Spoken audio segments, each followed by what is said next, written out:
ಕಿಂಕರ ಜನಪಾಲ ವಿಜಯ ವಿಠಲ ಅಕಳಂಕನ್ನ ಭಜಿಸುವುದು ಹೃದಯದಲ್ಲಿ ತಿಳಿದು. ಕರಿ ಅಜ ರಥವೀಥಿ ಎಂದೆಂಬುವೆ ಮೂರು ಬರೆದು, ಕರಿವೀಥಿ ಅಜವೀಥಿ ರಥವೀಥಿ ಅಂತ ಮೂರು ಬರಿಬೇಕು. ಇದು ಕರಿವೀಥಿ ಅಂತ ಬರೆದಿದೆ. ಚಂದ್ರಮಂಡಲದಲ್ಲಿ ಕರಿವೀಥಿ, ಅಗ್ನಿಮಂಡಲ ಅಂತಿದೆ, ಅಲ್ಲಿ ರಥವೀಥಿ ಅಂತ ಬರಿಬೇಕು, ದಾಸರೇ ಹೇಳಿದ್ದು. ಆಮೇಲೆ ಅಜವೀಥಿ, ಮೂರು ವೀಥಿಗಳನ್ನೇ ಬರೆದು ಇಲ್ಲಿ ಅಜವೀಥಿ ಅಂತ ಬರಿಬೇಕು. ಕರಿ ಅಜ ರಥವೀಥಿ ಎಂದೆಂಬುವೆ ಮೂರು ಬರೆದು, ಅದಕ್ಕೆ 12 ರಾಶಿಗಳು ವಿಸ್ತಾರವಾಗಿಯೇ ಉಂಟು. ಎರಡೆರಡು ಒಂದು ಕಡೆ ಅರಿದು ಸ್ಥಿಮಿತ ಸಮಗತಿ ತ್ವರಗತಿಯ ಸೂರ್ಯನ್ನ. ಅದರಲ್ಲಿ 12 ರಾಶಿ ಎರಡೆರಡು ಉಂಟು. 12 ರಾಶಿ ಅಂದ್ರೆ ಮೇಷಾದಿ 12 ರಾಶಿಗಳು. ಒಂದೊಂದರ ಮಂಡಲದಲ್ಲಿ ವೀಥಿಯಲ್ಲಿ ಎರಡೆರಡು ಬರಿಬೇಕು. ಎರಡೆರಡು ಅಂದ್ರೆ 4 ಅಂತ ಅರ್ಥ. ಎರಡೆರಡು 4. ಮೇಷ, ವೃಷಭ, ಮಿಥುನ, ಕಟಕ. ಕರಿವೀಥಿಯಲ್ಲಿ ಇಷ್ಟು ಬರಿಬೇಕು. ರಥವೀಥಿ ಬರದಲ್ಲಿ ಸಿಂಹ, ಕನ್ಯಾ, ತುಲಾ, ವೃಶ್ಚಿಕ. ಅಜವೀಥಿ ಬರದಲ್ಲಿ ಧನುಸ್ಸು, ಮಕರ, ಕುಂಭ, ಮೀನ. ಏನರ್ಥ? ಕರಿವೀಥಿ ಅಂದ್ರೆ ಅರ್ಥ ಏನು? ಕರಿವೀಥಿ ಅಂದ್ರೆ ಇದೆಲ್ಲ ಭಾಗವತದ ವ್ಯಾಖ್ಯಾನಗಳಲ್ಲಿ ಬಿಡಿಸಿದ್ದಾರೆ. ಈ ದಾಸರು ಕೂಡ ಅದರ ಅಭಿಪ್ರಾಯ ತಿಳಿಸ್ತಾರೆ. ಎರಡೆರಡು ರಾಶಿಗಳು, 12 ರಾಶಿಗಳು ವಿಸ್ತಾರವಾಗಿಯೇ ಉಂಟು. ಎರಡೆರಡು ಒಂದು ಕಡೆ ಅರಿದು ಸ್ಥಿಮಿತ ಸಮಗತಿ ತ್ವರಗತಿಯ ಸೂರ್ಯನ್ನ. ಅಂದ್ರೆ ಸೂರ್ಯನ ಗತಿ ಮಂದವಾಗಿರ್ತದೆ, ಅದಕ್ಕೆ ಕರಿವೀಥಿ ಅಂತ ಹೆಸರು. ಕರಿ ಅಂದ್ರೆ ಆನೆ. ಆನೆ ನಡೆಯೋದು ಮಂದವಾಗಿ ಮೆಲ್ಲ ನಡೀತದೆ. ಆನೆ ಗಜಗಮನ ಅಂತಾರೆ, ಬಹಳ ಗಂಭೀರವಾಗಿ ಮೆಲ್ಲಕ್ಕೆ ನಡೀತದೆ. ಆದ್ರಿಂದ ಸೂರ್ಯನ ಗಮನ ಕರಿವೀಥಿ ಅಂತಂದ್ರೆ ಆನೆಯ ಗಮನದಂತೆ ಸೂರ್ಯನ ಗಮನ ಮಂದವಾಗಿರ್ತದೆ. ಯಾವಾಗ? ಮೇಷ, ವೃಷಭ, ಮಿಥುನ, ಕಟಕ 4 ರಾಶಿಗಳಲ್ಲಿ ಸೂರ್ಯ ಇರುವಾಗ ಅವನ ಚಲನ ಮಂದ. ಆದ್ರಿಂದ ಕರಿವೀಥಿ ಅಂತಂದ್ರೆ ಒಟ್ಟು ಅಭಿಪ್ರಾಯ ಸೂರ್ಯ 4 ರಾಶಿಯಲ್ಲಿರ್ತಾನಲ್ಲ, ಮೇಷ, ವೃಷಭ, ಮಿಥುನ, ಕಟಕ ಮಾಸ. ಆ 4 ಮಾಸಗಳು ಕರಿವೀಥಿ ಅಂತ ಅನಿಸ್ಕೊಳ್ತದೆ. ರಥವೀಥಿ ಅಂತಂದ್ರೆ ಸಮಗತಿ. ಆನೆ ಎಷ್ಟು ನಿಧಾನನೂ ಅಲ್ಲ. ಅಜವೀಥಿ ಅಂದ್ರೆ ಆಡು, ಆಡಿನಷ್ಟು ಸ್ಪೀಡು ಅಲ್ಲ, ವೇಗನೂ ಅಲ್ಲ. ಅದರ ಮಧ್ಯ ರೀತಿಯಲ್ಲಿ ಸ್ಥಿಮಿತವಾದ ಗತಿ, ಸಮಗತಿ ಇರ್ತದೆ ರಥಕ್ಕೆ. ಆದ್ರಿಂದ ರಥವೀಥಿ ಅಂತಂದ್ರೆ ಸೂರ್ಯ ಸಿಂಹ, ಕನ್ಯಾ, ತುಲಾ, ವೃಶ್ಚಿಕ ರಾಶಿಯಲ್ಲಿರುವಾಗ ಅದು ರಥವೀಥಿ ಅಂತಂದ್ರೆ ಸೂರ್ಯನ ಗಮನ ಸಮಾನವಾಗಿರ್ತದೆ. ಅಂದ್ರೆ ಅರ್ಥ ಹಗಲು ರಾತ್ರಿ ಸಮಾನವಾಗಿರ್ತದೆ ಈ 4 ತಿಂಗಳಲ್ಲಿ. ಕರಿವೀಥಿಯಲ್ಲಿ ಹಗಲು ಜಾಸ್ತಿ, ರಾತ್ರಿ ಕಡಿಮೆ. ಯಾಕೆಂದ್ರೆ ಸೂರ್ಯನ ಗಮನ ಮಂದ, ನಿಧಾನ ಸೂರ್ಯ ಹೋಗೋದ್ರಿಂದ ಹಗಲು ಜಾಸ್ತಿ ಆಗ್ತದೆ, ರಾತ್ರಿ ಬೇಗ ಕಳೀತದೆ. ರಾತ್ರಿ ಕಡಿಮೆ ಆಗಿರ್ತದೆ. ರಾತ್ರಿ ಅವಧಿ ಕಡಿಮೆ, ಹಗಲ ಅವಧಿ ಜಾಸ್ತಿ. ಕೆಲವು ಕಡೆ ನೋಡ್ಬೇಕು, ಕೆಲವು ತಿಂಗಳಲ್ಲಿ 7 ಗಂಟೆ ಆಗಿದ್ರೂ ಕೂಡ ಇನ್ನೂ ಬೆಳಕಿರ್ತದೆ. ಅಂದ್ರೆ ಸೂರ್ಯನ ಗಮನ ಬಹಳ ಮಂದ ಇರ್ತದೆ. ಆವಾಗ ಬೇಸಿಗೆ ಕಾಲ ಅಂತ ಅರ್ಥ. ಅದರಿಂದ ಕರಿವೀಥಿ ಅಂದ್ರೆ ಸೂರ್ಯನ ಗಮನ ಮಂದ. ಅದು ಮೇಷ, ವೃಷಭ, ಮಿಥುನ, ಕಟಕ ರಾಶಿಗಳಲ್ಲಿ ಸೂರ್ಯ ಇರುವಾಗ, ಅರ್ಥಾತ್ ಹಗಲು ಜಾಸ್ತಿ, ರಾತ್ರಿ ಕಡಿಮೆ. ಇನ್ನೊಂದು ರೀತಿ ಹೇಳಬೇಕು ಅಂದ್ರೆ ಅದು ಬೇಸಿಗೆ ಕಾಲ. ಈಗ ಮೇಷ ಸಂಕ್ರಮಣ ಅಂತ ಬರೋದು ಸುಮಾರು ಬೇಸಿಗೆ ಪ್ರಾರಂಭ ಆಗುವಾಗಲೇ ಬರ್ತದೆ. ಏಪ್ರಿಲ್ ತಿಂಗಳಲ್ಲಿ ಬಂದ್ಬಿಡ್ತದೆ. ಅಲ್ಲಿಂದ ಒಂದೊಂದು ತಿಂಗಳು ನಿಧಾನವಾಗಿ ಸೂರ್ಯ ಸಂಚಾರ ಮಾಡ್ತಾನೆ, ಹಗಲು ಜಾಸ್ತಿ ಇರ್ತದೆ. ರಥವೀಥಿಯಲ್ಲಿ ಹಗಲು ರಾತ್ರಿ ಸಮಾನವಾಗಿರ್ತದೆ. ಹಗಲೆಷ್ಟೋ ಅಷ್ಟೇ ರಾತ್ರಿ ಇರ್ತದೆ, ಕತ್ತಲೇನೋ ಅಷ್ಟೇ ಇರ್ತದೆ. ಅದು ರಥವೀಥಿ. ಸಿಂಹ, ಕನ್ಯಾ, ತುಲಾ, ವೃಶ್ಚಿಕದಲ್ಲಿ ಸೂರ್ಯ ಇರುವಾಗ ಮಳೆಗಾಲ ಅಂತ ಅರ್ಥ. ಇಲ್ಲಿ ಅಜವೀಥಿ ಅಂತಂದ್ರೆ ಧನುಸ್ಸು, ಮಕರ, ಕುಂಭ, ಮೀನ ರಾಶಿಗಳಲ್ಲಿ ಸೂರ್ಯ ಇರುವಾಗ ಸೂರ್ಯ ಆಡಿನಂತೆ ಗಡಿಬಿಡಿಯಲ್ಲಿ ಓಡ್ತಾನೆ. ಹಗಲು ಬೇಗ ಓಡಿ ಹೋಗೋದ್ರಿಂದ ಹಗಲು ಬೇಗ ಮುಗಿದು ಹೋಗ್ತದೆ, ರಾತ್ರಿ ಜಾಸ್ತಿ ಇರ್ತದೆ. ಆದ್ರಿಂದ ಚಳಿಗಾಲ, ಬೇಸಿಗೆ ಕಾಲ, ಮಳೆಗಾಲ, ಚಳಿಗಾಲ ಅದನ್ನೇ ಕರಿವೀಥಿ, ರಥವೀಥಿ, ಅಜವೀಥಿ ಅಂತ ಕರೀತಾರೆ. ಅದೇ 12 ರಾಶಿಗಳನ್ನ 4 ಒಂದೊಂದು ಮನೆಯಲ್ಲಿ ಹಂಚಬೇಕು. ಏನಿದರ ಅಭಿಪ್ರಾಯ ಅಂತಂದ್ರೆ, ಈ ಘೃಣಿನಾಮಕನಾದ ಪರಮಾತ್ಮ ಏನಿದ್ದಾನೆ ಇವನು ಕಾಲನಿಯಾಮಕನೂ ಹೌದು. ಮೇಷ, ವೃಷಭ, ಮಿಥುನ, ಕಟಕ ರಾಶಿಗಳಲ್ಲಿ ಸೂರ್ಯನನ್ನು ಸಂಚಾರ ಮಾಡಿಸುವಾಗ ಮೆಲ್ಲ ಓಡಿಸ್ತಾನೆ. ಬೇರೆ ಸಿಂಹ ಇತ್ಯಾದಿ 4 ರಾಶಿಗಳಲ್ಲಿ ಓಡಿಸುವಾಗ ಸಮಾನವಾಗಿ ಓಡಿಸ್ತಾನೆ. ಅಜವೀಥಿ ಅಂದ್ರೆ ಧನುಸ್ಸು, ಮಕರ, ಕುಂಭ, ಮೀನ ರಾಶಿಗಳಲ್ಲಿ ಸೂರ್ಯನನ್ನು ಓಡಿಸುವಾಗ ವೇಗದಿಂದ ಓಡಿಸ್ತಾನೆ. ಅದು ಹಗಲು ಕಡಿಮೆ ಆಗ್ತದೆ, ರಾತ್ರಿ ಜಾಸ್ತಿ ಆಗ್ತದೆ. ಈ ರೀತಿ ಸೂರ್ಯನ ಸಂಚಾರದ ಮೂಲಕವಾಗಿ ಬೇಸಿಗೆ ಕಾಲ, ಮಳೆಗಾಲ, ಚಳಿಗಾಲಕ್ಕೆ ನಿಯಾಮಕನಾಗಿದ್ದಾನೆ ಪರಮಾತ್ಮ. ಪರಮಾತ್ಮನೇ ಈ 3 ಕಾಲಗಳನ್ನು ನಿಯಂತ್ರಣ ಮಾಡತಕ್ಕವನು ಅಂತ ಆ ಕಾಲದ ಪ್ರಭಾವ ನಮ್ಮ ಮೇಲೆ ಆಗದೇ ಇರಲಿಕ್ಕೆ 3 ಕಾಲಕ್ಕೆ ನಿಯಾಮಕನಾದ ಪರಮಾತ್ಮನನ್ನ ಅಲ್ಲಿ ಚಿಂತನೆ ಮಾಡಬೇಕು. ಅದೇ ಕರಿವೀಥಿ, ರಥವೀಥಿ, ಅಜವೀಥಿಯ ಪರಿಕಲ್ಪನೆ. ಚಂದ್ರಮಂಡಲ ಅಂತ ಬರೆದದ್ರಿಂದ ಆ ಚಂದ್ರಮಂಡಲದಲ್ಲಿ ರಂ ಅನ್ನುವ ಬೀಜಾಕ್ಷರ ವಾಚ್ಯನಾದಂಥ ಕೃಷ್ಣ ಇರ್ತಾನೆ. ಚಂದ್ರಮಂಡಲದಲ್ಲಿ ಆ ಕೃಷ್ಣ ಪರಮಾತ್ಮನ ಎಡಗಣ್ಣಿನಲ್ಲೂ ಇದ್ದಾನೆ, ಆ ಎಡಗಣ್ಣಿನಲ್ಲೂ ಪರಮಾತ್ಮ ಅಂತ ಒಂದು ಅಭಿಪ್ರಾಯ. ಚಂದ್ರಮಂಡಲದಲ್ಲಿ ಕೃಷ್ಣ ಇದ್ದುಕೊಂಡು ಸಸ್ಯಗಳಿಗೆ ತನ್ನ ಶೀತ ಕಿರಣಗಳಿಂದ ಅಭಿವೃದ್ಧಿಯನ್ನು ಗೊಳಿಸ್ತಕ್ಕವನು ಅಂತ ಅರ್ಥ. ಹೀಗೆ ಸಸ್ಯಗಳಿಗೆ ಚೆನ್ನಾಗಿ ಅಭಿವೃದ್ಧಿ ಕೊಡ್ತಾನೆ. ಚಂದ್ರನ ಬೆಳದಿಂಗಳು ಬಿದ್ದಾಗ ಸಸ್ಯ ಚೆನ್ನಾಗಿ ಬೆಳೀತದೆ. ಅದೇ ರೀತಿಯಲ್ಲಿ ಸೂರ್ಯಮಂಡಲದಲ್ಲಿರ್ತಕ್ಕಂಥ ನಾರಾಯಣ, ಲಂ ಅನ್ನೋದು ಅವನ ಬೀಜಾಕ್ಷರ. ಸೂರ್ಯಾಂತರ್ಗತನಾಗಿ ಆ ಸೂರ್ಯನ ಕಿರಣದ ಮೂಲಕವಾಗಿ ಸೂರ್ಯನ ಕಿರಣನೂ ಬೀಳಬೇಕು. ಮನುಷ್ಯನ ತಲೆ ಮೇಲೆ ಬಿದ್ದರೆ, ನೀರಿನ ಮೇಲೆ ಸೂರ್ಯಕಿರಣ ಬಿದ್ದರೆ, ಸಸ್ಯಗಳ ಮೇಲೆ ಬಿದ್ದರೆ ಅದು ಒಳ್ಳೆ ಆರೋಗ್ಯವಾಗಿರ್ತದೆ. ಸೂರ್ಯನ ಕಿರಣದಲ್ಲಿ ಬಹಳ ಆರೋಗ್ಯ ಉಂಟು ಅಂತ. ಆ ರೀತಿ ಸೂರ್ಯನಲ್ಲಿದ್ದುಕೊಂಡು ನಾರಾಯಣ ಸೂರ್ಯ ಕಿರಣದ ಮೂಲಕವಾಗಿ ಆರೋಗ್ಯ ಇತ್ಯಾದಿಗಳನ್ನು ಕೊಡ್ತಕ್ಕವನು. ಅಗ್ನಿಮಂಡಲದಲ್ಲಿ ಎಂ ಅನ್ನುವಂಥ ಬೀಜಾಕ್ಷರ ವಾಚ್ಯನಾದ ನರಸಿಂಹ ಅಗ್ನಿಯ ಮೂಲಕ ಶಾಖವನ್ನು ಹುಟ್ಟಿಸಿ ಶಾಖೋತ್ಪತ್ತಿಗೆ ಕಾರಣನಾಗಿ ಅದರಿಂದಲೂ ಕೂಡ ಜಗತ್ತನ್ನು ರಕ್ಷಣೆ ಮಾಡ್ತಕ್ಕಂಥವು. ಅಗ್ನಿಯೇ ಇಲ್ಲದೆ ಇದ್ರೆ, ಶಾಖವೇ ಇಲ್ಲದೆ ಇದ್ರೆ ಬಹಳ ಥಂಡಿ ಆದರೆ ಜಗತ್ತು ನಿಂತು ಹೋಗ್ತದೆ. ಹೀಗೆ ದೇಹದಲ್ಲಿಯೂ ಕೂಡ ಅಗ್ನಿ ಇದೆ. ದೇಹದಲ್ಲಿ ಒಂದು ಪ್ರಮಾಣದಲ್ಲಿ ಅಗ್ನಿ ಇರಲೇಬೇಕು, ಉಷ್ಣತೆ ಬೇಕೇ ಬೇಕು. ದೇಹ ತಣ್ಣಗಾಯಿತು ಅಂದರೆ ಅರ್ಥನೇ ಬೇರೆ. ಎಂಥ ಚಳಿಗಾಲದಲ್ಲೂ ದೇಹ ಬಿಸಿ ಇರಬೇಕು, ದೇಹದಲ್ಲಿ ಉಷ್ಣತೆ ಬೇಕೇ ಬೇಕು. ಒಂದು ಟೆಂಪರೇಚರ್ ಏನಾದರೂ ಕಡಿಮೆ ಆಯಿತು ಅಂದರೆ ಆ ಅಗ್ನಿ ಇಲ್ಲ ಅಂತ ಅರ್ಥ. ಆವಾಗ ದೇಹ ಅದು ಮೃತ ಅಂತ ಕರೀತಾರೆ. ಹೀಗೆ ಅಗ್ನಿಮಂಡಲದಲ್ಲಿ ನರಸಿಂಹದೇವರಿದ್ದು, ನಮ್ಮ ದೇಹದ ಒಳಗೆ ನರಸಿಂಹದೇವರಿದ್ದು ಆ ಉಷ್ಣತೆ, ಅಗ್ನಿ ಶಾಖವನ್ನು ದೇಹದಲ್ಲಿ ಉಂಟು ಮಾಡ್ತಾ ದೇಹದ ಆರೋಗ್ಯಕ್ಕೆ ಕಾರಣರಾಗಿದ್ದಾರೆ. ಹೀಗೆ ಹೊರಗಿನ 3 ಮನೆಗಳಲ್ಲಿ ಪರಮಾತ್ಮನನ್ನ ಈ ರೀತಿ ಕಾಲನಿಯಾಮಕ, ಸಸ್ಯ ನಮ್ಮ ದೇಹಕ್ಕೆ ಆರೋಗ್ಯಕ್ಕೆ ಸೂರ್ಯ ಚಂದ್ರರ ಕಿರಣದ ಮೂಲಕವಾಗಿ ಇಡೀ ಜಗತ್ತನ್ನ ರಕ್ಷಣೆ ಮಾಡತಕ್ಕಂಥವನು ಪರಮಾತ್ಮ ಅನ್ನೋ ಕಲ್ಪನೆಯಲ್ಲಿ ಬರ್ತಾ ಇದೆ. ಷಟ್ಪ್ರಶ್ನ ಉಪನಿಷತ್ನಲ್ಲಿ ಹೇಳಿದ್ದಾರೆ, ಮಿಥುನ ಮುತ್ಪಾದಯತೆ ಅಂತ.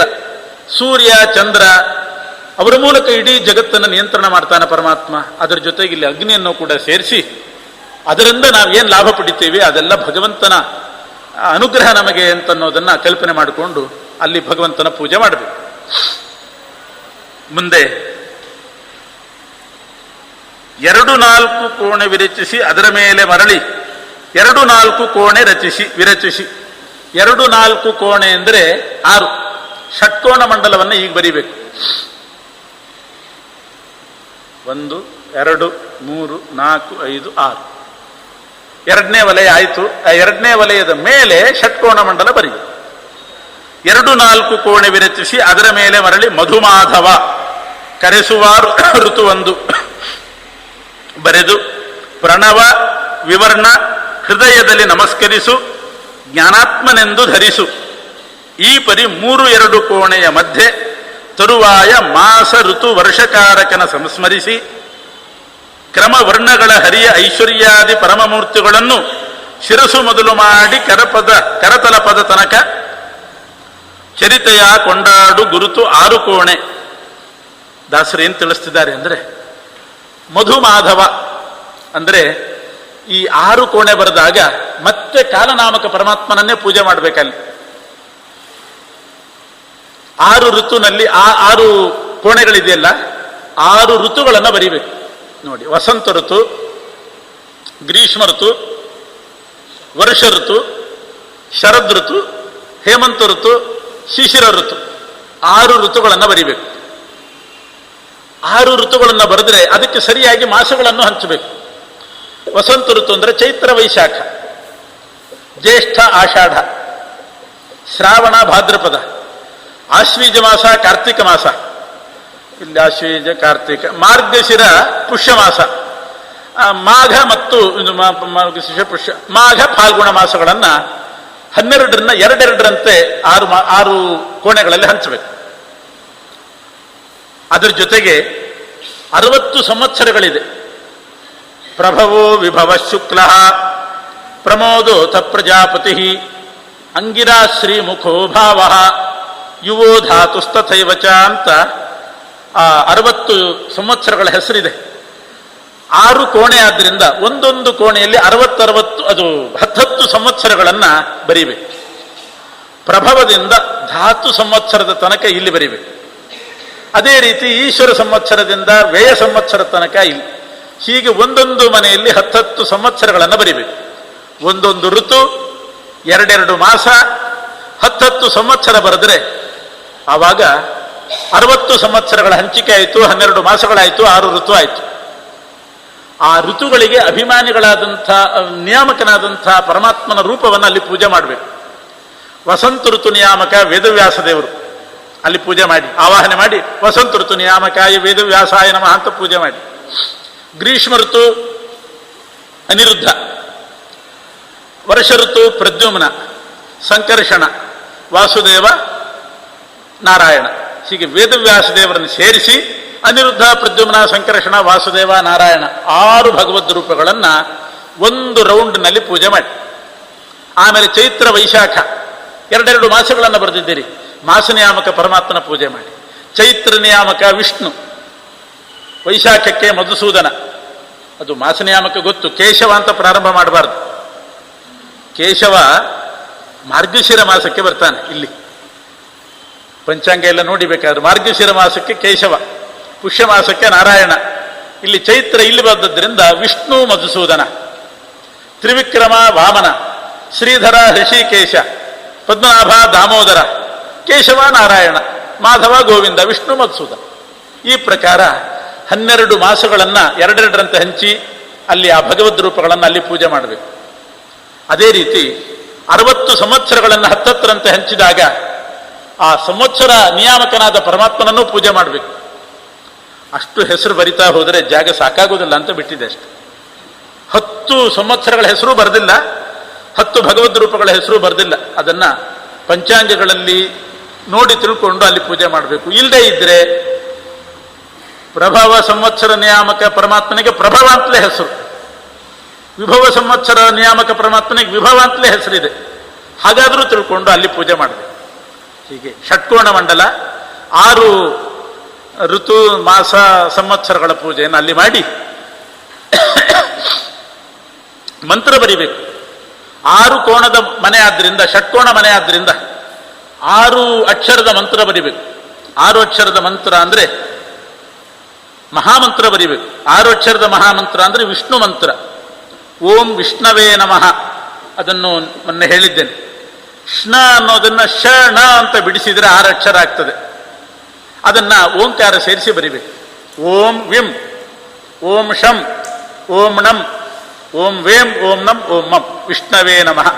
ಅದನ್ನು ಬೀಜಾಕ್ಷರ ಮಾಡಿ ಈ ರೀತಿ ವಿಷ್ಣು ಮಂತ್ರವನ್ನು ಬರಿಬೇಕು.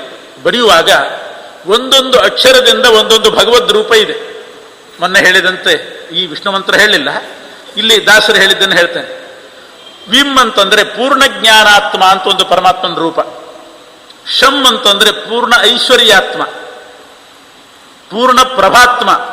ನಮ್ಮಂದ್ರೆ ಜ್ಞಾನೇಶ್ವರ್ಯ ಪ್ರಭಾ, ಪೂರ್ಣ ಆನಂದಾತ್ಮ, ಪೂರ್ಣ ತೇಜ ಆತ್ಮ, ಪೂರ್ಣ ಶಕ್ತಿ ಆತ್ಮ. ಇದು 6 ಪರಮಾತ್ಮನ ರೂಪಗಳಿದೆ. ಜ್ಞಾನೈಶ್ವರ್ಯ ಪ್ರಭಾನಂದ ತೇಜ ಶಕ್ತಿಭಿರೇವಚ ಅಂತ ಆಚಾರ್ಯರು ಹೇಳ್ತಾರೆ. ಪೂರ್ಣ ಜ್ಞಾನ, ಪೂರ್ಣ ಐಶ್ವರ್ಯ, ಪೂರ್ಣ ಪ್ರಭಾ, ಪೂರ್ಣಾನಂದ, ಪೂರ್ಣ ತೇಜ, ಪೂರ್ಣ ಶಕ್ತಿ. ಎಂಥ ರೂಪ! ಇದನ್ನ 6 ಭಗವದ್ ರೂಪಗಳನ್ನ ಹೃದಯದಲ್ಲಿ, ತಲೆಯಲ್ಲಿ, ಶಿಖೆಯಲ್ಲಿ, ಕಣ್ಣಿನಲ್ಲಿ, ಕವಚದಲ್ಲೆಲ್ಲ ಚಿಂತನೆ ಮಾಡ್ರಿ. ಆ ಮಂತ್ರಗಳನ್ನು ಹೇಳಿಕೊಂಡು ಪೂರ್ಣ ಜ್ಞಾನಾತ್ಮನೇ ಹೃದಯಾಯ ನಮಃ, ಪೂರ್ಣೈಶ್ವರ್ಯಾತ್ಮನೇ ಶಿರಸೇ ಸ್ವಾಹ, ಪೂರ್ಣ ಪ್ರಭಾತ್ಮನೇ ಶಿಖಾಯೈ ವಷಟ್, ಪೂರ್ಣಾನಂದಾತ್ಮನೇ ಕವಚಾಯುಂ, ಪೂರ್ಣ ತೇಜ ಆತ್ಮನೇ ನೇತ್ರಾಭ್ಯಾಂ ಔಷಟ್, ಪೂರ್ಣ ಶಕ್ತ್ಯಾತ್ಮನೇ ಅಸ್ತ್ರಾಯ ಫಟ್ ಅಂತ ಅದನ್ನು ಚಿಂತನೆ ಮಾಡಿದಾಗ ಪೂರ್ಣ ಜ್ಞಾನ, ಪೂರ್ಣ ಐಶ್ವರ್ಯ, ಪೂರ್ಣ ಪ್ರಭೆ, ಪೂರ್ಣ ಆನಂದ ಎಲ್ಲವೂ ಕೂಡ ನಮಗೆ ದೊರೀತದೆ. ಧಿಯೋ ಯೋನಃ ಪ್ರಚೋದಯಾತ್ ಅಂತ ಪರಮಾತ್ಮನನ್ನ ಜಪ ಮಾಡಿದರೆ ಹೇಗೆ ಬುದ್ಧಿವಂತರಾಗ್ತೇವೋ, ಬುದ್ಧಿ ನಮಗೆ ದೊರೀತದೋ ಅದರಂತೆ ಪೂರ್ಣ ಜ್ಞಾನಾತ್ಮ, ಪೂರ್ಣ ಐಶ್ವರ್ಯಾತ್ಮ, ಪೂರ್ಣ ಪ್ರಭಾತ್ಮ, ಪೂರ್ಣ ಆನಂದಾತ್ಮ, ಪೂರ್ಣ ತೇಜ ಆತ್ಮ, ಪೂರ್ಣ ಶಕ್ತ್ಯಾತ್ಮ ಅಂತ ಚಿಂತನೆ ಮಾಡಿದಾಗ ಆ ಜ್ಞಾನ, ಐಶ್ವರ್ಯ, ಪ್ರಭಾ, ತೇಜಸ್ಸು, ಶಕ್ತಿ ಇವೆಲ್ಲವೂ ಕೂಡ ಯೋಗ್ಯತಾನುಸಾರ ಕಿಂಚಿತ್ತಾದರೂ ನಮಗೆ ಪೂರ್ಣ ಆಗುವಷ್ಟು ದೊರೆಯಲಿಕ್ಕೆ ಸಾಧ್ಯ ಇದೆ. ಆದ್ರಿಂದ ಅದನ್ನು ಅಲ್ಲಿ ಚಿಂತನೆ ಮಾಡ್ರಿ ಅಂತ ದಾಸರು ತಿಳಿಸಿದರು. ಇದು ಷಟ್ಕೋಣ ಮಂಡಲ ಆಯಿತು. ಷಟ್ಕೋಣ ಮಂಡಲದ ಮೇಲೆ ಏನು ಬರೀಬೇಕು ಅನ್ನೋದನ್ನ ಅಲ್ಲೇ ಬಂದುಬಿಟ್ಟಿದೆ ಆಗಲೇ. ಅದೊಂದು ಪ್ರತ್ಯೇಕ ಮಾಡಬಹುದು, ಒಟ್ಟಿಗೆ ಬಂದಿದೆ, ಇರಲಿ. ಆ ಷಟ್ಕೋಣದ 6 ತುದಿಗಳಿಗೆ ತಾಗುವಂತೆ ಮತ್ತೊಂದು ವಲಯ ಬರೀಬೇಕು. ಇದು 3ನೇ ವಲಯ, 3ನೇ ಚಕ್ರ. ಮಧ್ಯದ್ದು 2ನೇದು 3ನೇದು. ಅದನ್ನು ಬರೆದಾಗ 6 ಕೋಣೆಯ ಹೊರಗಡೆ 6 ಮನೆ ಸಿಗ್ತದೆ. ಷಟ್ಕೋಣದ ಹೊರಗಡೆ ಇರುವ ಮನೆಗಳು. ಅದರಲ್ಲಿ 51 ಅಕ್ಷರಗಳನ್ನು ಬರೀಬೇಕು. 51 ಅಕ್ಷರ ಮಾತೃಕಾ ಮಂತ್ರವನ್ನು ಅಲ್ಲಿ ಬರೀಬೇಕು. ನೋಡಿ, ಇಲ್ಲಿ ಓಂ ಅನ್ನೋದು ಇಲ್ಲಿ ಬಂತು, ಪ್ರಣವ ಮಂತ್ರ. ಇಲ್ಲಿ ಭೂಹು ಭುವಃ ಸ್ವಹ ವ್ಯಾಹೃತಿ ಮಂತ್ರ ಇಲ್ಲಿ ಬಂತು. ಭೂಹು ಭುವಃ ಸ್ವಹ. 6 ಕೋಣದಲ್ಲಿ ವಿಷ್ಣವೇ ನಮಃ ಅಂತ ಷಡಕ್ಷರ ಮಂತ್ರ ಬಂತು. ಇಲ್ಲಿ ಮಾತೃಕಾ ಮಂತ್ರ ಅದು 2-3 ಬಾರಿ ಬರ್ತದೆ. ಮಾತೃಕಾ ಮಂತ್ರ ಅನೇಕ ಸಲ ಬಂದಿದೆ. ಇಲ್ಲಿ ಒಂದು ಸಲ 4 ಸುತ್ತಿನಲ್ಲಿ 51 ಅಕ್ಷರಗಳನ್ನು ಹಂಚಬೇಕು. ದಾಸರು ಹೇಳುವಾಗ ಕಂಕಣಾಕಾರ ಸುಳಾದಿನೂ ಗಂಭೀರವೇ. ಅವರೇನಂತಾರೆ ಅಂದರೆ,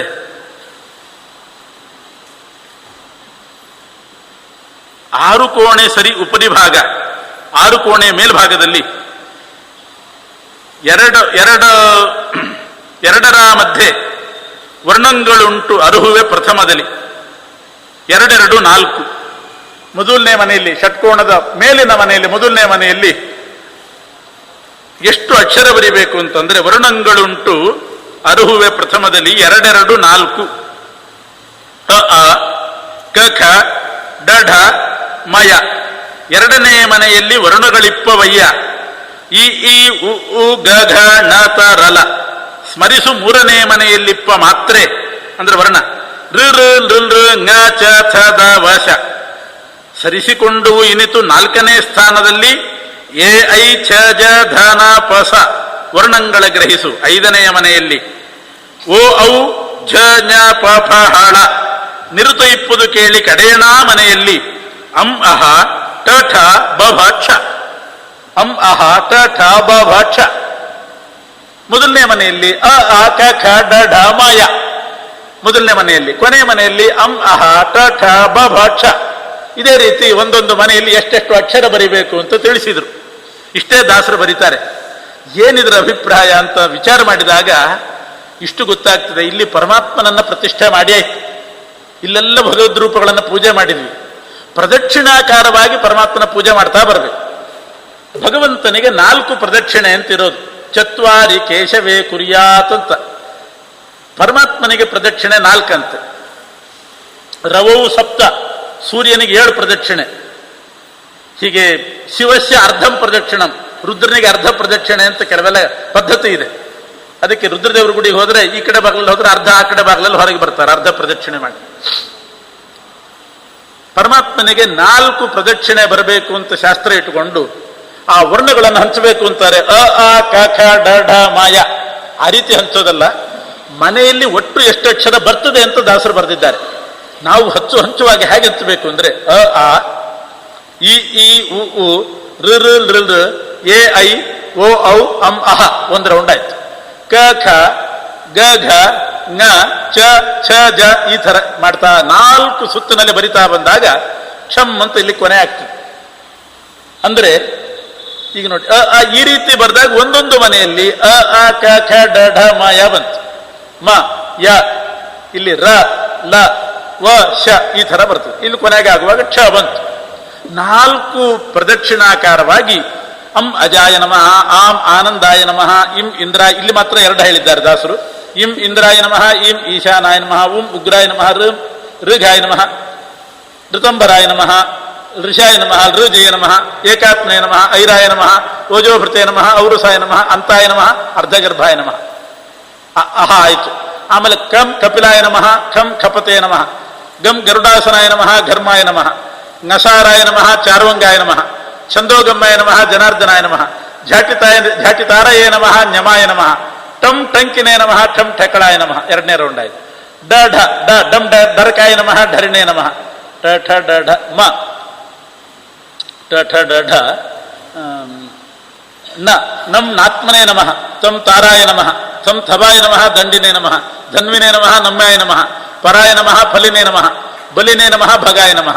ಮ ಮನವೇ ನಮಃ ಯಂ ಯಜ್ಞಾಯ ನಮಃ, ರಂ ರಾಮಾಯ ನಮಃ ಲಕ್ಷ್ಮೀಪತೇ ನಮಃ, ವರಾಯ ನಮಃ ಶಾಂತ ಸಂವಿದೇ ನಮಃ, ಷಡ್ಗುಣಾಯ ನಮಃ ಸಾರಾತ್ಮನೇ ನಮಃ, ಹಂಸಾಯ ನಮಃ ಲಾಳುಕಾಯ ನಮಃ, ಕ್ಷಂ ಲಕ್ಷ್ಮೀ ನರಸಿಂಹಾಯ ನಮಃ.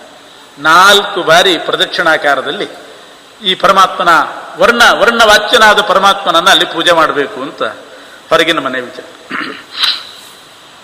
ಇಲ್ಲಿಗೆ ಎನ್ನಿ ತರುವಾಯ 4 ವಲಯಾಕಾರ 2 ಕೋಣೆಯ ಗಣಿತ ನಿರೂಪಿಸಿ ಮನದಲ್ಲಿ ಪರಿಶುದ್ಧನಾಗಿ ಪರಮಪುರುಷ ನಮ್ಮ ವಿಜಯ ವಿಠಲ ಮೂರ್ತಿಯ ಸ್ಮರಿಸು ಅಜಾದಿಗಳ ನರಸಿಂಹ ಪರ್ಯಂತ. ಇದಾಯ್ತು, ಈ ವಲಯ ಆಯ್ತು. ಅದ್ರ ಮೇಲೆ ಹಾಕು, ಇಲ್ಲಿ ಹಾಕು, ಇಲ್ಲಿ ನೋಡು. 6 ಕೋಣೆಯ ಮೇಲೆ ವರ್ತುಲಾಕಾರವನ್ನು ಚಾರುವಾಗಿ ಬರೆದು, 6 ಕೋಣೆ, ಅದರ ಮೇಲೆ ಮತ್ತೊಂದು ವರ್ತುಲ ಬರಿಬೇಕು. ಬರೆದು ಅದರ ಸುತ್ತಲೂ 8 ವಾರಿಜ ದಳವನ್ನು ರಚಿಸಿ, 8 ದಳ ವಾರಿಜ ದಳ, 8 ಕಮಲ ದಳ ಬರಿಬೇಕು. 1 2 ಹೀಗೆ, ಇದು 8 ಅಷ್ಟದಳ ಪದ್ಮ, ಅಷ್ಟದಳ ಪದ್ಮವನ್ನು ಬರಿಬೇಕು. ಅಷ್ಟದಳ ಪದ್ಮ ಬರೆದ ಮೇಲೆ ಸೌರಿ ಇರಲಿ ಹಾಗೆ, ಇದು ಅಷ್ಟದಳ ಪದ್ಮ. ಇದರಲ್ಲಿ ಸೌರಿ ಸ್ವರ್ಭಾನು ಗುರು ಬುಧ ಶುಕ್ರ ಚಂದ್ರಮ ಧಾರಿಣೀಸುತ ಕೇತು ಇವರನ್ನೇ ಮಧ್ಯೆ ಹಾರೈಸಿ ಬರೆದು ಇವರಿವರ ಬಳಿಯಲ್ಲಿ ಓಂಕಾರ ಸಹಿತವಾಗಿ ನಮೋ ನಾರಾಯಣ ಎಂಬೋ ಈರೆರಡು 4 ವರ್ಣಗಳು ಒಂದೊಂದರಲ್ಲಿ ಆರಾಧಿಸಿ ಬರೆದು ಬೀಜಾಕ್ಷರವನ್ನು ಬರೆದು ಸಾರವನ್ನು ತಿಳಿ 8 ವರ್ಣ ಮಿಳಿತ ತಾರಮಂತ್ರವೇ ಸತ್ಯ, ಇದರ ನಿಯಾಮಕ ವಿಶ್ವಮೂರ್ತಿ ಮೊದಲಾದ ಅಷ್ಟರೂಪಗಳುಂಟು. ಇದಿಷ್ಟು ಅಷ್ಟದಳ ಪದ್ಮದ್ದು ಹೇಳ್ತಾರೆ. ಅಂದ್ರೆ ಮೊದಲು 8 ದಳ ಪದ್ಮ ಬರೆದ ಮೇಲೆ 8 ಗ್ರಹಗಳನ್ನು ಬರಿಬೇಕು. ನಮ್ಮ ಗ್ರಹಚಾರ ಹೋಗ್ಬೇಕಲ್ಲ, ಆದ್ರಿಂದ ಗ್ರಹಗಳ ನಿಯಾಮಕನಾದ ಪರಮಾತ್ಮನ ಪೂಜೆಯನ್ನು ಮಾಡಬೇಕು ಅಂತ ಎಲ್ಲ ಸೇರ್ತದೆ ಇದರಲ್ಲಿ. ಎಲ್ಲ ಕಾಲದ ಪ್ರಭಾವ ಆಗಬಾರ್ದು, ಮಳೆಗಾಲ ಚಳಿಗಾಲ ಬೇಸಿಗೆ ಅದನ್ನು ಸೇರಿಸಿದರು. 12 ರಾಶಿಗಳ ಅದರಲ್ಲಿರುವ ಸೂರ್ಯನ ನಿಯಾಮಕ ಪರಮಾತ್ಮನ ರೂಪ ಹೇಳಿದರು. ಚಂದ್ರಮಂಡಲ, ಸೂರ್ಯಮಂಡಲ, ಅಗ್ನಿಮಂಡಲಗಳಲ್ಲಿದ್ದು ಜಗತ್ತನ್ನು ರಕ್ಷಣೆ ಮಾಡತಕ್ಕಂಥ ಬೆಳಕು, ಬೆಳದಿಂಗಳು, ಪ್ರಕಾಶ, ಶಾಖೆ ಕೊಡ್ತಕ್ಕ ಪರಮಾತ್ಮನ ವಿಚಾರ ಆಯಿತು. ಋತು, ಮಾಸ, ಸಂವತ್ಸರಗಳ ಪ್ರಭಾವ, 60 ಸಂವತ್ಸರಗಳು ನಾವು ಬದುಕಬೇಕು, ಮತ್ತೊಂದು 60 ಸಂವತ್ಸರಗಳನ್ನು ಕೂಡ ಬದುಕಬೇಕು. ಅದಕ್ಕಾಗಿ ಆ ಸಂವತ್ಸರ ನಿಯಾಮಕ ಪರಮಾತ್ಮನ ರೂಪ ಆಯಿತು. ಆಮೇಲೆ ಪ್ರದಕ್ಷಿಣಾಕಾರವಾಗಿ ಭಗವಂತನಿಗೆ ಇದಾಯಿತು. ಗ್ರಹ ಪೀಡಾ ಪರಿಹಾರಕ್ಕೋಸ್ಕರ ಮೇಲಿನ ದಳದಲ್ಲಿ ಶನಿ ಅಂತ ಬರೀಬೇಕು. ಇಲ್ಲಿ ರಾಹುಗ್ರಹ, ಇಲ್ಲಿ ಗುರು, ಬುಧ, ಶುಕ್ರ, ಚಂದ್ರಗ್ರಹ, ಕುಜ ಮಂಗಳ ಗ್ರಹ, ಕೇತು, ಹೀಗೆ 8 ಗ್ರಹಗಳನ್ನು ಬರೀಬೇಕು. ಈಗ ಒಂದು ಪ್ರಶ್ನೆ ಬರೋದು, 9 ಗ್ರಹ ಇರೋದು ಅಷ್ಟದಳದಲ್ಲಿ 8 ಗ್ರಹ ಮಾತ್ರ ಆಯ್ತು. ಅದಕ್ಕೆ ಘೃಣಿ ಶಬ್ದಕ್ಕೆ ಸೂರ್ಯ ಅಂತ ಅರ್ಥ ಇದೆ. ಗ್ರಹ ಪೂಜೆ ಮಾಡುವಾಗ ಮಧ್ಯದಲ್ಲಿ ಸೂರ್ಯ ಇರೋದರಿಂದ ಇಲ್ಲಿ ಸೂರ್ಯ ಅಂತ ಭಾವಿಸಬೇಕು. ಘೃಣಿ ಶಬ್ದಕ್ಕೆ ಸೂರ್ಯ ಅಂತಲೂ ಅರ್ಥ ಇದೆ. ಶನಿ ಮುಂತಾದ ಗ್ರಹಗಳನ್ನ ಈ 8 ದಳಗಳಲ್ಲಿ ಬರಿಬೇಕು. ಯಾವ ಆಧಾರದಲ್ಲಿ ಬರೋದ್ರು ಅಂತ ಪ್ರಶ್ನೆ. ಶನಿ ಆದ್ಮೇಲೆ ರಾಹು ಆದ ಕೂಡಲೇ ಗುರು, ಆಮೇಲೆ ಬುಧ, ಶುಕ್ರ, ಇದೇನು ಆರ್ಡರ್ ಇದು, ಯಾವ ಕ್ರಮ ಅಂದ್ರೆ 8 ದಳದ ಪದ್ಮದಲ್ಲಿ 8 ಅಕ್ಷರದ ನಾರಾಯಣ ಮಂತ್ರ ಬರಿಬೇಕು. ಓಂ ನ ಮೋ ನ ರ ಯ ನ ಯ, ಓಂ ನಮೋ ನಾರಾಯಣಾಯ ಅಂತ ಅಷ್ಟಾಕ್ಷರ ಮಂತ್ರ ಬರಿಬೇಕು. ಮೊನ್ನೆ ಹೇಳಿದ್ದೇನೆ, ಒಂದೊಂದು ಅಕ್ಷರಕ್ಕೆ ಒಂದೊಂದು ಭಗವದ್ ರೂಪ ಇದೆ. ವಿಶ್ವ, ಓಂ ಅಂದ್ರೆ ವಿಶ್ವ. ಓಂ ನಮೋ ಅನ್ನೋಲ್ಲಿ ನ ಅಂದ್ರೆ ತೈಜಸ, ಮೋ ಅಂದ್ರೆ ಪ್ರಾಜ್ಞ, ನಾರಾಯಣ ನಾ ಅಂದ್ರೆ ತುರ್ಯ, ರಾ ಅಂದ್ರೆ ಆತ್ಮ, ಯ ಅಂದ್ರೆ ಅಂತರಾತ್ಮ, ನಾರಾಯಣಾಯ ನಾ ಅಂದ್ರೆ ಪರಮಾತ್ಮ, ಕೊನೆಗೆ ಯ ಅಂದ್ರೆ ಜ್ಞಾನ. ಆದ್ರಿಂದ ಮೊದಲು ಮಂತ್ರ ಬರಿಬೇಕು, ಅದಕ್ಕೆ ಸರಿಯಾಗಿ ವಿಶ್ವ, ತೈಜಸ, ಪ್ರಾಜ್ಞಾ, ತುರ್ಯ, ಆತ್ಮ, ಅಂತರಾತ್ಮ, ಪರಮಾತ್ಮ, ಜ್ಞಾನಾತ್ಮ ರೂಪಗಳನ್ನು ಬರೀಬೇಕು. ಆವಾಗ ಗ್ರಹಗಳನ್ನು ಹಂಚಲಿಕ್ಕೆ ಸರಿ ಹೋಗ್ತದೆ. ಯಾಕೆ ಅಂದ್ರೆ ವಿಶ್ವ ಅನ್ನೋ ರೂಪದ ಅಧೀನದಲ್ಲಿರೋದು ಶನಿಗ್ರಹ, ತೈಜಸ ರೂಪದ ಅಧೀನದಲ್ಲಿರೋದು ರಾಹುಗ್ರಹ, ಪ್ರಾಜ್ಞನ ಅಧೀನದಲ್ಲಿ ಗುರುಗ್ರಹ ಇದ್ದಾನೆ. ಗುರು ಅಂದ್ರೆ ಜ್ಞಾನ ಕೊಡೋನು, ಪ್ರಾಜ್ಞ ನಾಮಕ ಪರಮಾತ್ಮ, ಅವನು ಪ್ರಕೃಷ್ಟ ಜ್ಞಾನ ಉಳ್ಳವನು, ಪ್ರಾಜ್ಞ ಗುರು. ತುರ್ಯನ ಅಧೀನದಲ್ಲಿ ಬುಧಗ್ರಹ, ಆತ್ಮನ ಅಧೀನದಲ್ಲಿ ಶುಕ್ರ, ಅಂತರಾತ್ಮನ ಅಧೀನದಲ್ಲಿ ಚಂದ್ರ, ಪರಮಾತ್ಮನ ಅಧೀನದಲ್ಲಿ ಕುಜ, ಜ್ಞಾನಾತ್ಮನ ಅಧೀನದಲ್ಲಿ ಕೇತು. ಆದ್ರಿಂದ 8 ಗ್ರಹಗಳನ್ನ ಈ ಪ್ರಕಾರವಾಗಿ ಬರೆದು ನಾವು ಪೂಜೆ ಮಾಡುವಾಗ ಹೇಗೆ ಮಾಡಬೇಕು ಅಂದ್ರೆ, ಶನಿಗ್ರಹ ನಿಯಾಮಕನಾದ ವಿಶ್ವಾಯ ನಮಃ, ರಾಹುಗ್ರಹ ನಿಯಾಮಕ ತೈಜಸಾಯ ನಮಃ, ಗುರುಗ್ರಹ ನಿಯಾಮಕ ಪ್ರಾಜ್ಞಾಯ ನಮಃ, ಬುಧ ನಿಯಾಮಕನಾದಂಥ ತುರ್ಯನಿಗೆ, ಶುಕ್ರಗ್ರಹ ನಿಯಾಮಕ ಆತ್ಮನಿಗೆ, ಚಂದ್ರಗ್ರಹ ನಿಯಾಮಕ ಅಂತರಾತ್ಮನಿಗೆ, ಕುಜಗ್ರಹ ನಿಯಾಮಕ ಪರಮಾತ್ಮನಿಗೆ, ಕೇತುಗ್ರಹ ನಿಯಾಮಕ ಜ್ಞಾನಾತ್ಮ. ಹೀಗೆ ಆ ನಾರಾಯಣಾಷ್ಟಾಕ್ಷರ ಮಂತ್ರದಿಂದ ಆಯಾ ಗ್ರಹ ನಿಯಾಮಕವಾದ ವಿಶ್ವ, ತೈಜಸ, ಪ್ರಾಜ್ಞಾ, ತುರ್ಯ ರೂಪಗಳನ್ನ ಸ್ಮರಣೆ ಮಾಡಿ ಅಲ್ಲಿ ಪೂಜೆ ಮಾಡಿದರೆ ಆ ಗ್ರಹಪೀಡೆಯೂ ಕೂಡ ಪರಿಹಾರ ಆಗ್ತದೆ. ಆದ್ರಿಂದ ದಾಸರು ಸೌರಿ, ಸ್ವರ್ಭಾನು, ಗುರು, ಬುಧ ಅಂತ ಗ್ರಹಗಳನ್ನು ಬರೆದು ನಾರಾಯಣ ಅಷ್ಟಾಕ್ಷರ ಮಂತ್ರ ಒಂದೊಂದು ಅಕ್ಷರವನ್ನ ಬಿಂದು ಹಾಕಿ ಬೀಜಾಕ್ಷರ ಮಾಡಿ ಬರೆದು ವಿಶ್ವಾದಿ ರೂಪಗಳನ್ನ ಅಲ್ಲಿ ಪೂಜೆ ಮಾಡ್ರಿ. ಆ ಅಷ್ಟು ಗ್ರಹಗಳ ಬಾಧೆ ಪರಿಹಾರ ಆಗ್ತದೆ. ಇಲ್ಲಿ ಘೃಣಿ ನಾಮಕ ಪರಮಾತ್ಮನ ಇಲ್ಲಿ ಪೂಜೆ ಮಾಡುವಾಗ ಸೂರ್ಯಗ್ರಹದಿಂದ ಯಾವ ಬಾಧೆಯೂ ಕೂಡ ನಮಗಾಗೋದಿಲ್ಲ. ಸೂರ್ಯನೂ ಕೂಡ ಅನುಕೂಲನಾಗಿರ್ತಾನೆ. ಆದ್ರಿಂದಲೇ ಘೃಣಿಯನ್ನ ಇದು ಮಾಡುವಾಗ ಸೂರ್ಯಮಂಡಲ ಅಂತರ್ಗತ ಪರಮಾತ್ಮನನ್ನ ಆವಾಹನೆ ಮಾಡೋದು. 2 ಅರ್ಥ ಇದೆ ಘೃಣಿ ಅಂದ್ರೆ. ಒಂದು ಬಿಂಬರೂಪಿ ಅಂತಲೂ ಅರ್ಥ ಇದೆ, ಸೂರ್ಯಮಂಡಲ ಅಂತರ್ಗತ ಪರಮಾತ್ಮ ಅಂತಲೂ ಅರ್ಥ ಇದೆ. ಆದ್ರಿಂದಲೇ ಘೃಣಿ ಸೂರ್ಯ ಆದಿತ್ಯ ಅಂತಲೇ ಇರೋದು ಮಂತ್ರ. ಸೂರ್ಯಮಂಡಲ ಅಂತರ್ಗತ ಪರಮಾತ್ಮನ ಹೌದು, ನಮ್ಮ ಬಿಂಬರೂಪವೂ ಹೌದು. ಇದು ಹೃದಯದ ಮಧ್ಯದಲ್ಲಿರೋ ಬಿಂಬರೂಪ. ಯಾಕೆ ಅಂದ್ರೆ ಪೂಜೆ ಮಾಡುವಾಗ ನಮ್ಮ ಮನೆಯಲ್ಲಿ ನಾವು ಮಾಡಿದರೆ ನಮ್ಮ ಬಿಂಬರೂಪವನ್ನು ಆವಾಹನೆ ಮಾಡಬೇಕು ಪ್ರತಿಮೆಯಲ್ಲಿ. ಇನ್ನೊಬ್ಬರ ಮನೆಗೆ ಹೋಗಿ ಪೂಜೆ ಮಾಡಿದರೆ ಸೂರ್ಯಮಂಡಲದ ಪರಮಾತ್ಮನನ್ನು ಆವಾಹನೆ ಮಾಡಬೇಕು, ತನ್ನ ಬಿಂಬ ಆವಾಹನೆ ಮಾಡೋದಲ್ಲ. ಅದರಿಂದ ಎರಡೂ ಕಡೆ ಪೂಜೆ ಮಾಡುವವರಿಗೆ ಅನುಕೂಲ ಆಯ್ತು. ಘೃಣಿ ಶಬ್ದಕ್ಕೆ ಬಿಂಬರೂಪ ಅಂತಲೂ ಅರ್ಥ ಇದೆ, ಸೂರ್ಯ ಅಂತಲೂ ಅರ್ಥ ಇದೆ. ಆದ್ರಿಂದ ಸೂರ್ಯಗ್ರಹ ನಿಯಾಮಕನಾದ ಪರಮಾತ್ಮನನ್ನ ಇಲ್ಲಿ, ಇನ್ನು ಶನಿ ಮುಂತಾದ ಗ್ರಹ ನಿಯಾಮಕರನ್ನ ಅಲ್ಲಿ ಮಾಡಬೇಕು. ಹೀಗೆ 8 ದಳದ ವಿಚಾರವನ್ನು ತಿಳಿಸಿದರು. ಸೌರಿ ರಾಹು ಮಧ್ಯೆ ಆದಿವರ್ಣವ ಲಿಪಿಸಿ ದ್ವಿರಷ್ಟ ಮಾತೃಕಾವರ್ಗವೇ ಇದಕ್ಕೆ ಇಂದಿರಾ ಮರುತದೇವನ್ನ ಬರೆದು ಶ್ರುತಿ ಕಾಲಗಳ ಈ ರೀತಿಯಿಂದ ವಿಶ್ವನ್ನ ಸ್ಮರಿಸಿ ಕಾರುಣ್ಯ ಮಾಡುವನು. ಆಮೇಲೆ ಆ 8 ದಳದ ಮೇಲೆ ಮತ್ತೊಂದು ವಲಯ ಬರಿಬೇಕು. ಆವಾಗ ಹೊರಗಿನ ಮನೆ ಸಿಗ್ತದೆ. ಅಷ್ಟದಳ ಪದ್ಮ, ಅದರ ಮೇಲೆ ಇನ್ನೊಂದು ವಲಯ ಹಾಕಿದರೆ ಈ ಹೊರಗಿನ ಮನೆ ಸಿಗ್ತದೆ. ಇದು ಅಷ್ಟಾಕ್ಷರ ಮಂತ್ರ ಆಯಿತು. ಅದರ ಹೊರಗಿನ ಮನೆ ನೋಡಿ, 1, 2, 3, 4, 5, 6, 7, 8. ಹೊರಗಿನ 8 ಮನೆಗಳಲ್ಲಿ ಓಂಕಾರ ಪ್ರಣವೋಪಾಸನೆಯನ್ನು ಅಲ್ಲಿ ಮಾಡಬೇಕು. ಓಂಕಾರದ ಮಹಿಮೆಯನ್ನೆಲ್ಲ ತಿಳ್ಕೊಳ್ಳೋದೇನು, ಅದನ್ನು ನೋಡಿಬಿಟ್ರೆ ಎಲ್ಲ ಗೊತ್ತಾಗ್ತದೆ. ಪ್ರಣವೋಪಾಸನೆ, ಓಂಕಾರದ ಅನುಸಂಧಾನ ಇಲ್ಲಿ ಬರ್ತದೆ. ಓಂಕಾರದಲ್ಲಿ 8 ಅಕ್ಷರ ಮೊನ್ನೆ ಹೇಳಿದ್ದೇನೆ. ಅಕಾರ, ಉಕಾರ, ಮಕಾರ, ನಾದ, ಬಿಂದು, ಘೋಷ, ಶಾಂತ, ಅತಿಶಾಂತ. ಈ ಓಂಕಾರದ 8 ಅಕ್ಷರಗಳನ್ನು ಅಕಾರ, ಉಕಾರ, ಮಕಾರ, ನಾದ, ಬಿಂದು, ಘೋಷ, ಶಾಂತ, ಅತಿಶಾಂತ ಅಂತ ಬರೆದು ಅಕಾರದಿಂದ ವಾಚ್ಯನಾದ ರೂಪ ಮತ್ತೆ ಯಥಾ ಪ್ರಕಾರ ವಿಶ್ವರೂಪ. ಅದು ತಂತ್ರಸಾರದಲ್ಲಿ ಹೇಳಿದೆ. ತಾರ ಮತ್ತು ಅಷ್ಟಾಕ್ಷರ ಎರಡಕ್ಕೂ ಒಂದೇ ರೂಪ ಅಂತ. ಅದರಿಂದ ಇಲ್ಲಿ ವಿಶ್ವ, ತೈಜಸ, ಪ್ರಾಜ್ಞಾ, ತುರ್ಯ, ಆತ್ಮ, ಅಂತರಾತ್ಮಗಳನ್ನು ಬರೀಬೇಕು. ಇಲ್ಲಿ ಏನು ಅನುಸಂಧಾನ ಮಾಡಬೇಕು ಅಂದ್ರೆ, ಓಂಕಾರದಲ್ಲಿ 8 ಅಕ್ಷರ, 51 ಅಕ್ಷರಗಳಿದೆ. ಅದನ್ನು ಮೊನ್ನೆ ಎಲ್ಲ ವಿವರಣೆ ಮಾಡಿದ್ದೇನೆ.